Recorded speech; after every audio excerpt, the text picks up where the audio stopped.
वाहिद भाई सबसे ये भी पहले मीडिया है क्या? वाहिद भाई सबसे पहले आज का अपडेट देंगे।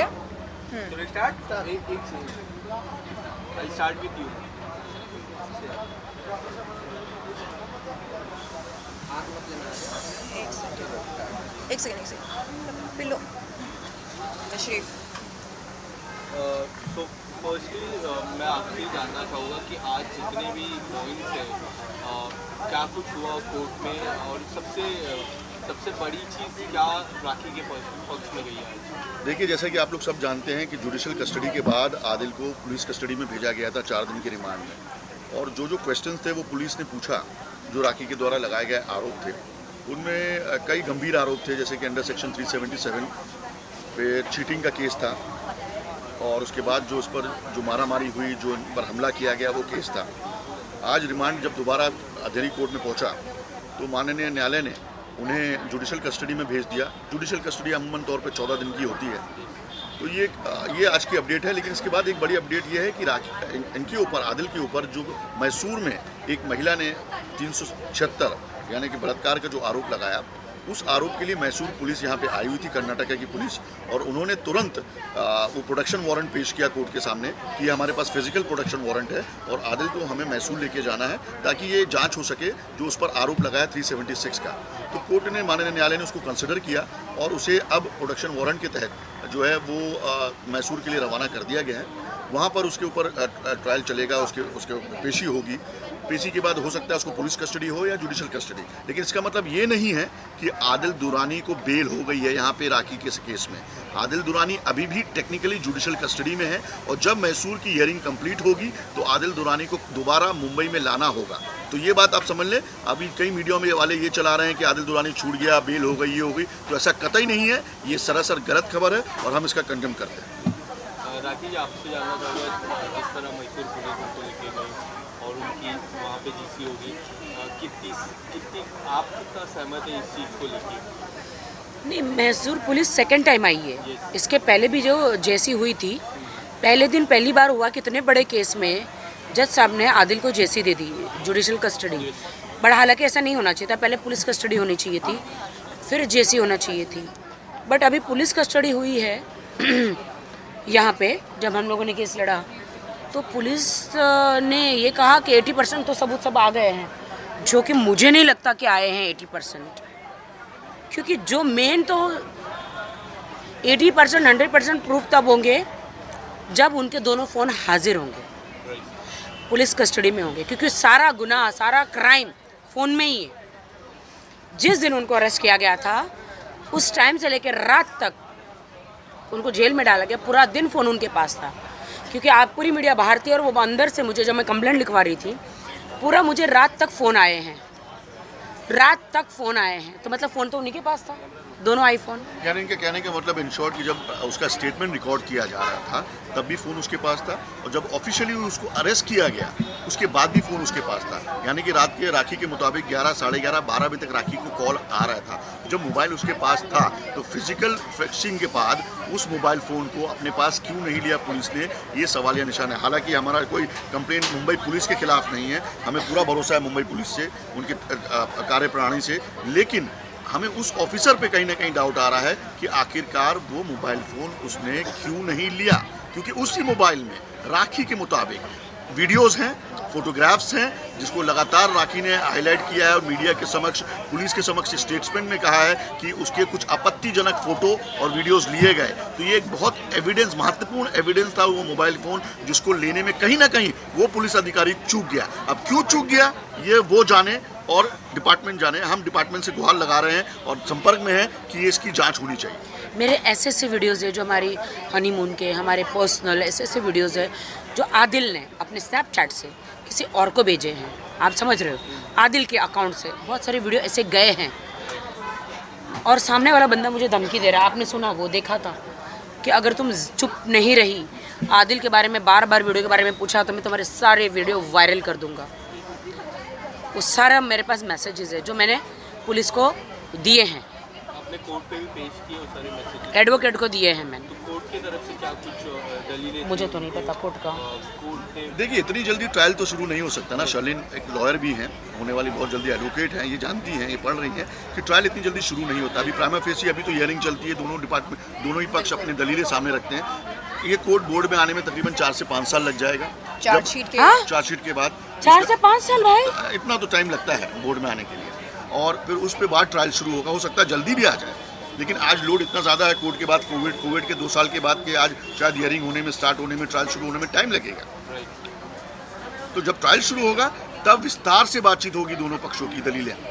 अभी तो बड़ा प्राइमा फेसी है यार। अभी तो अरेस्ट किया, कोर्ट में प्रोड्यूस किया, कोर्ट ने उसको पहले जेसी दी, बाद में पीसी दी, अब वापस जेसी दे दी।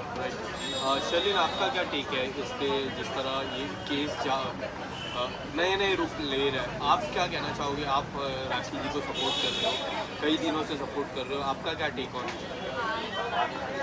देखिए, जब राखी सावंत की शादी हुई, मुझको और राखी के सभी चाहने वालों को, शुभ चिंतकों को ऐसा लगा कि बॉलीवुड की राजकुमारी को उनका राजकुमार मिल गया। लेकिन धीरे धीरे धीरे हमारे सामने उस राजकुमार की असलियत आने लगी और हमने ये जाना कि वो असल में दुनिया का सबसे बड़ा ठग है जो महिलाओं को ठगता है। राखी के साथ शादी करने के बाद भी उस बंदे के गैर महिलाओं के साथ संबंध थे। वो बंदा ऑन कैमरा कुरान पर हाथ रखकर ये कसम खाता है कि वो राखी के साथ बेवफाई नहीं करेगा, राखी को धोखा नहीं देगा, इस रिश्ते को पाक रखेगा, इस रिश्ते की इज्जत करेगा। लेकिन हुआ क्या? वो सब एक ड्रामा था। उसको शर्म आनी चाहिए। उसकी जो घिनौनी मानसिकता है, उस मानसिकता को कोई पसंद नहीं करता है। समाज में लोग किसे हीरो मानते हैं? उस शख्स को हीरो मानते हैं जो अच्छाई को चुने, ना कि बुराई को। उस इंसान को हीरो मानते हैं हम, या हीरोइन मानते हैं, जो अच्छाई को चुने। और आज हम देख रहे हैं कि कैसे राखी अपनी ज़िंदगी में एक हीरोइन के तौर पर उभर कर आ रही है। अगर वो कमज़ोर होती तो मेरे ख़्याल से अभी तक उसने कोई गलत कदम उठा लिया होता।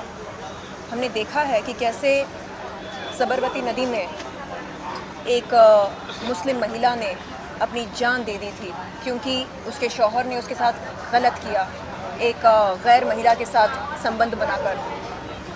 आम तौर पर इस देश की पीड़ित महिलाएं जब उनके साथ इंसाफ नहीं होता है, दुष्कर्म होते हैं, तब वो हिम्मत हार जाती हैं। लेकिन यहाँ पर हम देख रहे हैं कि राखी सावंत सुबह शाम रात दिन डट कर इंसाफ की गुहार लगा रही हैं। कभी वो पुलिस थाने जाती हैं, कभी न्यायालय जाती हैं। हाँ, वो हाथ पे हाथ रखकर अपनी किस्मत को नहीं कोस रही हैं, हाय क्या हो गया, अब मैं क्या करूं। नहीं, उनको पता है कि ये देश संविधान के अनुसार चलता है। वो समझ रही हैं कि कानून की क्या प्रक्रिया है और उस हिसाब से वो चल रही हैं।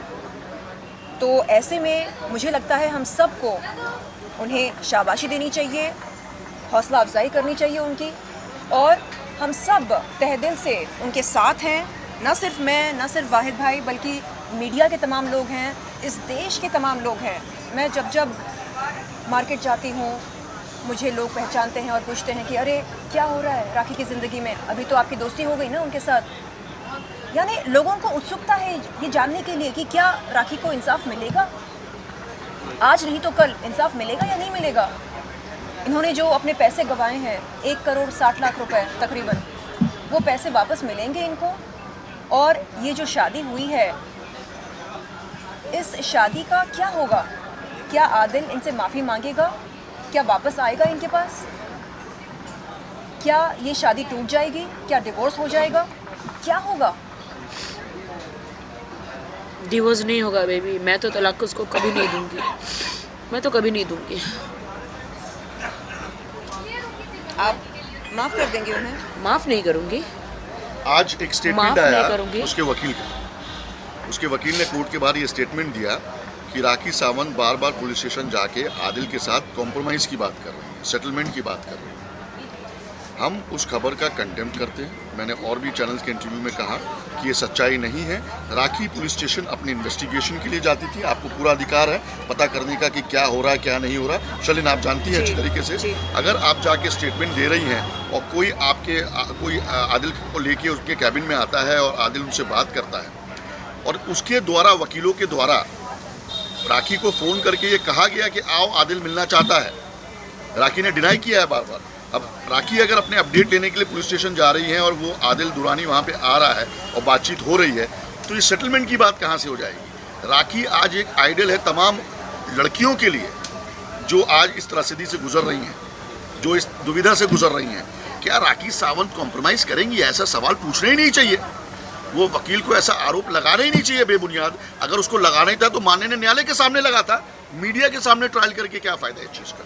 अगर मैं अपने अक्यूज़ के पास जा रहा हूँ तो ये न्यायालय को आप बताइए ना कि साहब देखिए आके बार बार ये हमारे अक्यूज़ को हमारे क्लाइंट को ये आके प्रेशर कर रही हैं। आप बाहर मीडिया में क्यों आ रहे हैं? आपके पास कोई मुद्दा नहीं है, आपको चमकने का शौक है तो बिल्कुल चमकिए।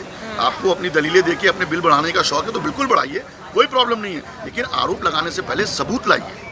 राखी के पास सबूत है, रिकॉर्डिंग है उन ऑडियोज़ की जो उनके द्वारा किए गए फ़ोन की। आदिल दुरानी मिलना चाहता है, राखी कह रही है कि मैं नहीं मिल सकती। बोले नहीं एक बार मिल लीजिए। राखी कहती मैं कैसे आऊँ ऑथर रोड? बोले नहीं आप सिर्फ आधार कार्ड भेज दीजिए और मिलाने का इंतजाम मैं कर लूँगा। क्यों ऐसे गलत आरोप लगाना गलत है। राखी जी ये आरोप इस तरह मतलब उनके वकील ये कह रहे हैं कि सब कुछ आदिल को फंसाने की चाल है, फ्रेमिंग है। मैं अपने पति को क्यों फंसाऊंगी? मैं उनको बेइंतहा चाहती हूँ, बहुत प्यार करती हूँ। अपने शौहर को प्यार करना कोई गुनाह नहीं है। और मैंने 8 महीने से मैं झुलझी हूँ, मैंने सब सहा है। तो उनके वकील के पास कुछ है नहीं बोलने के लिए, इसलिए ये सारे इल्ज़ाम मुझ पर लगा रहे हैं बगैर सबूत के। क्या 10 दिन ऐसी जेल में रह जाएगा इंसान बगैर एनी प्रूफ के? इतने महान हस्ती है, जब तक इन्होंने प्रूफ नहीं देखे तो ये कैसे काम करेंगे? मेरा साथ कैसे देंगे? बड़े बड़े एडवोकेट बगैर एनी प्रूफ के। आपको एक एग्जांपल देता हूँ, शर्लिन चोपड़ा, राखी सावंत, 36 का आंकड़ा था। 36 भी नहीं, मैं 72 का आंकड़ा बोलूँगा। 72 का आंकड़ा था। आज शर्लिन चोपड़ा राखी के साथ क्यों खड़ी है? क्योंकि शर्लिन को भी वही दिखाया गया जो पुलिस को दिखाया गया। तो औरत हो या मर्द, कोई भी वो वीडियो देख के, वो मैसेजेस देख के डेफिनेटली राखी के साथ खड़ा होगा। शर्लिन भी इसीलिए खड़ी हुई है। शर्लिन एम आई राइट? बिल्कुल, मैंने वो वीडियोस देखे हैं, बहुत ही अभद्र हैं, आपत्तिजनक हैं और किसी भी शौहर को अपनी पत्नी के इस किस्म के वीडियोस वायरल नहीं करने चाहिए, साझा नहीं करनी चाहिए किसी के साथ भी, ना अपने दोस्तों के साथ, ना किसी पब्लिक प्लेटफॉर्म पर जाकर। अगर आप ये सब कर रहे हैं तो ये जो रिश्ता है शादी का, इसकी क्या अहमियत रह जाएगी? कुछ नहीं। तो वो जो कस्में आपने खाए थे इनकी हिफाजत करने की, हाँ, मुझे अभी भी यकीन नहीं हो रहा कि मेरा हस्बैंड मेरे वीडियो बना के कैसे भेज सकता है। मुझे अभी भी यकीन नहीं हो रहा है, रियली कैसे हो सकता है ऐसा? राखी जी, आपको इसी दौरान जब मैं लास्ट एक हफ्ते की मैं बात करूँ, 2 बार आपकी ईयरिंग हुई है। दोनों ईयरिंग में मैं लास्ट एक हफ्ते की ही बात कर रहा हूँ, कितनी बार उनके एंड से आपको कॉल आए और क्या कुछ उन्होंने 99% मुझे उनके एडवोकेट के कॉल आए, जो अलग अलग नाम से ये लोग कॉल करते, कोई नेहा, कभी क्या नाम है, अलग अलग नाम से आपको बुलाया है। और मैं सोची कहीं कोई रंग नंबर तो नहीं कर रहा, लेकिन नहीं, वो जो मेरी बातें आदिल से हुई है वो सामने से रिपीट करते हैं। वो जिस नाम से मुझे पुकारते हैं, मुझे आदिल पापुड़ी नाम से पुकारते हैं, पापुड़ी। तो फिर मैं सोची कि हाँ फिर ये आदिल का मैसेज है, तो वो रिकॉर्डिंग मेरे पास है। उन्होंने बोला कि आपको लिटरली बुलाया वहाँ पे, कपड़े लेकर, ये लेकर, वो लेकर, थोड़े पैसे भी चाहिए, मदद कर दो। तो मैंने कहा हाँ चलो, बंदा अगर जेल में भी नमाज़ पढ़ता है, जानमाज, उनके थोड़े कपड़े, जो भी कपड़े लत्ते के लिए पैसे चाहिए तो दे दो, क्योंकि वो निजी चीज़ है ना। मैं तो बीवी तो आज भी हूँ ना। हाँ मैंने उन पर केस किया, वो तो मैं तो केस लड़ी रही हूँ, लेकिन जब उनको मदद की ज़रूरत है तो मैं खड़ी हूँ ना। और इसी दौरान अब मैसूर जाएंगे, 22 को जा रही मॉर्निंग। आप जाने वाले हो, क्या क्या आपकी उम्मीदें हैं मैसूर के लिए? पता नहीं, मैं जाके फाइंड आउट करूंगी क्या हो रहा है क्या नहीं। देखिए, मैसूर केस से हमारा टेक्निकली कोई लेना देना नहीं है। It is a independent case. Right. उस महिला को त्रास था, उस महिला को प्रॉब्लम थी, उन्होंने अपना केस रजिस्टर्ड करवाया। हम उस महिला को बिल्कुल नहीं जानते, न वो हमें जानती हैं। मैं तो नहीं। हमारा बिल्कुल लेना देना नहीं है। हाँ, राखी का वहाँ पे कुछ इंगेजमेंट्स हैं मैसूर में किसी के साथ कोलैबोरेशन का, तो शायद 22 को राखी वहाँ पे जाएंगी। लेकिन मैसूर के केस के बारे में हम ज़्यादा आपको डिटेल नहीं दे सकते। वो मैसूर की पुलिस, कर्नाटका पुलिस और वो जो महिला जिसने आरोप लगाया है वही दे पाएंगे। क्या आप वो लेडी से मिलना चाहोगे? मैं डेफिनेटली मिलना चाहूँगी उससे, एक बार मिल लेती हूँ, क्या सच्चाई है वो देख लेती हूँ। वैसे उस लेडी ने मुझे सब भेज दिया है, मेरे पास सारे प्रूफ है, बट वो अपना प्रूफ अपने कोर्ट में पेश करे। मैं मेरा केस लड़ रही हूँ, वो अपना केस लड़े। वैसे उसने मुझे लिटरली सारे, मैंने आपको भी मैसेज दिखाए कि उसने कहा कि he was cheating on me, he was cheating on you, he didn't told me. English जानती हूँ, हिंदी तो आती नहीं है उसे, कि मैं तुमसे निकाह करूँगा, तुमसे शादी करूँगा और Bangalore. I think that the matter is sub judice now. I think we should not discuss that Okay. matter right now. The matter is already in the court and Adil on the way to the court. We should not discuss about that. या okay, thank you. एक बात हम कहना चाहेंगे, राखी और मैं और वाहिद भाई, हम तमाम ज़रूरतमंद महिलाओं के साथ और पुरुषों के साथ खड़े हैं। देखिए, पीड़िता चाहे कोई भी हो, महिला हो पुरुष हो, हम खड़े हैं उनके साथ। हमारी कोई दुश्मनी नहीं है मर्द जात के साथ। ये हम तो पॉइंट आप कह रहे नोट हैं- कीजिए कि शर्लिन चोपड़ा और राखी सावंत सिर्फ महिलाएं पीड़ितों के साथ नहीं है, जो पुरुष हैं जिनके साथ प्रॉब्लम हो रही है। देखिए, मैं ये नहीं कहूँगा कि हमेशा पुरुष ही गलत होता है। कई केसेस में आप देख रहे हैं हाल ही में जो चल रहा है, वहाँ पे महिला भी गलत है। तो वो महिला अगर गलत है और पुरुष सही है, तो ये जो त्रिदेव की जो तीनों की जो हमारी जो जोड़ी है, अल्लाह उनको उसको सलामत रखे। तीनों के तीनों उस पुरुष के लिए भी खड़े होंगे, एनी टाइम एनीवेयर, जब उनको ज़रूरत हो। Yes. राइट शर्लिन? बिल्कुल। Thank you. जय हिंद। जय हिंद।